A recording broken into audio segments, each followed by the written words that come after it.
ছেলেদের বন্ধুত্বগুলোতে আমি বরাবরই মুগ্ধ হই। ওদের বন্ধুত্বে না কোনো ভনিতা থাকে না, স্বার্থ থাকে না। গতকাল এক্সাম দিয়ে ফেরার পথে বাসে অনেকগুলো স্কুল ছাত্র উঠল। দেখলাম ওরা একজন আরেকজনের ভাড়া দিয়ে দিচ্ছে, একজন আরেকজনের ব্যাগ ক্যারি করছে, একজন আরেকজনকে বলছে, তুই যদি রেজাল্ট ভালো না করিস তাহলে কিন্তু ভবিষ্যতে এমন বাসের হেল্পার হবি।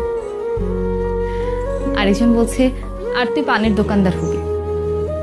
ওদের এই খুনসুটিগুলো দেখতে আমার বেশ ভালো লাগছিল। আমি জানি না সামনের কিছু বছর পর ওরা কে কোথায় থাকবে, কার জীবনের মোড় কোন দিকে ঘুরে যাবে। তখন হয়তো এদের মধ্যে কারো কারো বন্ধুত্ব ভেঙে যাবে, আবার কারো বন্ধুত্ব অটুট থাকবে আজীবন। তবে ওদের এখনকার যে বন্ডিংটা, এটা দেখে আমার খুব ভালো লাগলো। ওরাও হয়তো একটা সময় পর এই সময়টা